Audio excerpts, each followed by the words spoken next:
a qui ont cru que c'était la pub. Faites venir la police. Mais que fait la police? C'est le lancement d'un nouveau prix littéraire, le lancement du prix de la pensée libre, lancé par deux personnes qu'on a plaisir d'avoir, Paul Melun et Tony Gomez. Bonsoir. Merci Bonsoir. Bonsoir à tous. Alors pourquoi avoir créé ce nouveau prix de la pensée libre? Vous pensez, comme la première auditrice des Vraies Voix, qu'aujourd'hui la pensée était vraiment, la liberté de penser était vraiment en danger? Mais ça aurait presque pu être votre auditrice qui nous aurait inspiré le titre de notre prix. Nous aimons avec Tony, c'est notre point commun. On a beaucoup de différences, à commencer par nos parcours, mais on a un point commun, c'est qu'on est très attaché à la liberté. Et le monde des livres doit être un monde de liberté, un monde dans lequel il n'y a pas de livres proscrits, un monde dans lequel on ne met pas les livres à la poubelle, ou un monde dans lequel on ne les brûle pas. Et Dieu merci, pour le moment, ça n'existe pas en France. Donc on doit vraiment, si vous voulez, par ce prix, s'ouvrir à tout le monde. Ça pourrait être des livres, c'est des essais qu'on va primer, ça peut être des livres qui viennent de la gauche, de la droite, du centre ou d'ailleurs. Nous, on est vraiment dans une logique, si vous voulez, inspirée de la pensée dans ce qu'elle a de plus libre. C'est pour ça qu'on a choisi ce terme-là, ce beau terme du 19e siècle, et on va s'appliquer à ça. Philippe. Alors, deux questions parfaitement amicales.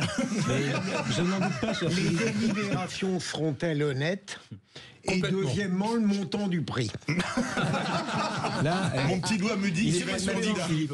Je pense qu'il va écrire quelque chose, Philippe Bilger. Tony Alors là, Gomez. Philippe, je pense que vous mettez un peu la charrue avant les bœufs. L'idée, c'est déjà de parler de ce prix. Et ce qu'il faut, c'est le mettre dans le contexte. L'idée de ce prix, c'est qu'il ne vivra pas comme la plupart des prix au moment de la remise, avec un prix. Nous, on va le faire vivre au quotidien. Et il commence à vivre. On commence à recevoir des livres. On commence à en parler. Moi, j'ai un slogan, c'est « On a le droit de tout dire, on n'a pas le droit de mentir ». À partir de là, le mot politique ne fera pas partie de notre réflexion. Et le prix vivra au quotidien. On parlera de tous les livres et pas forcément de ceux qui sont primés. Quant au prix, ce sera une surprise. On va conjuguer, comme on conjugue nos différences, on va conjuguer des talents, c'est-à-dire que le prix sera associé à l'art. C'est beau. il y a un peu de teasing. Moi, je trouve ça très bien qu'il y ait des nouveaux prix qui se créent, surtout s'il y a une dotation, parce qu'il ne faut pas oublier que les auteurs ont besoin quand même d'argent, et pour continuer à, écrire. Les Vraies Voix ne pensent qu'au fric. On voit qu'il y a une dimension pécuniaire autour de cette Dit-il table. parce que c'est un auteur. Vous savez que le prix Goncourt, par exemple, effectivement, n'est pas doté, ce qui est quand même incroyable. Alors, c'est une grande notoriété de personne, Vous vendez 500 000 mais livres. ce n'est pas doté. Ça va pas mal. Vous avez raison. Mais en revanche, pourquoi le prix de la pensée? C'est-à-dire que le prix Goncourt, Renaudot, Femina, enfin les autres prix ne seraient pas libres? On se positionne pas par rapport à eux En opposition. en chien de C'est pas ça. faïence, en opposition du tout. L'idée, c'est que nous, on va travailler avec les essais. Donc la D'accord. différence avec la plupart des prix, c'est que la plupart des prix récompensent des romans. Oui, effectivement. Ouais. Moi-même, j'en écris un, donc j'ai pas de problème à adorer les romans. Vous et à avez trouver ça reçu dans les Vraies formidable. Voix d'ailleurs. Et vous m'aviez reçu pour un certain nombre de livres. Et c'est vrai que moi, mes livres, j'ai écrit des essais. Et avec les copains essayistes, on disait toujours, mais il y a très peu de livres pour les essais, de prix pour les Oui, essais. c'est vrai. Ou alors, ce Ouais, sont c'est des vrai. prix littéraires comme le Renaudot, où il y a un Renaudot essai en plus, mais c'est pas le prix principal. Donc, Officiel, nous, ouais. c'est un prix que pour les essais Ok. politiques et essais économiques. Deux Là, récompenses. c'est une question version interrogatoire, c'est la police. Ah oui, là, vous me faites peur, Philippe. Je vais pas faire de bouquin. Je suis un honnête citoyen.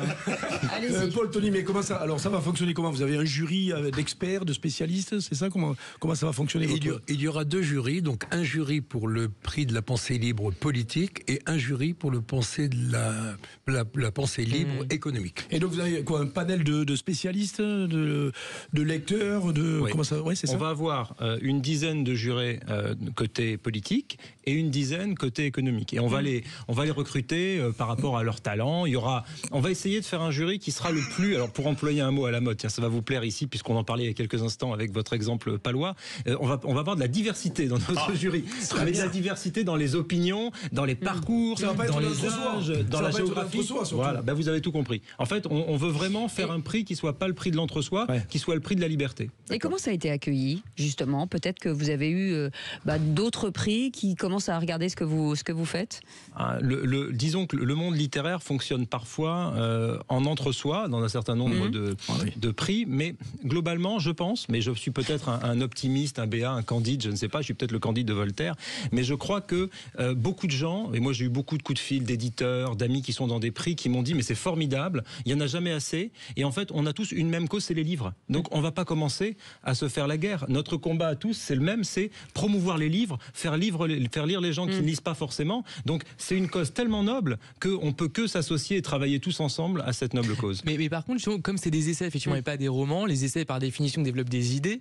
Et donc, est-ce qu'il y a une doctrine, par exemple, parce que c'est pas du tout quelque chose qui est inavouable, hein. Est-ce qu'il y a une idée derrière, une cause que vous défendez ou des causes? Non, on défend simplement la liberté de penser. Et c'est ça qui est important. Et surtout, en faisant vivre les livres toute l'année sur les réseaux sociaux, on va s'adresser à une clientèle qui ne pousse pas forcément les portes des librairies, qui ne connaît pas les prix littéraires. Une dernière question, sachant que Sud Radio est la radio du rugby, vous allez récompenser les essais, allez-vous récompenser les transformations? En tout cas, nous, on va transformer l'essai. C'est beau ça. Ah oui, c'est beau. On entre dans la mêlée, mon cher. Vous aurez peut-être. Et j'ai même pas eu de pénalité de Cécile, alors là c'est bon. Et je rajoute également qu'on demandera à nos followers de nous donner leur avis et ça va compter. Ils vont participer. On va être un prix sur le numérique. Ça c'est bien. Merci beaucoup, messieurs. Merci beaucoup, Paul Melun. Merci beaucoup, Tony Gomez, pour la création de ce prix de la pensée libre. Et vous êtes venu en parler sur Sud Radio où il y a marqué Parlons vrai. Donc on est en adéquation avec vous. Merci beaucoup d'avoir été avec nous.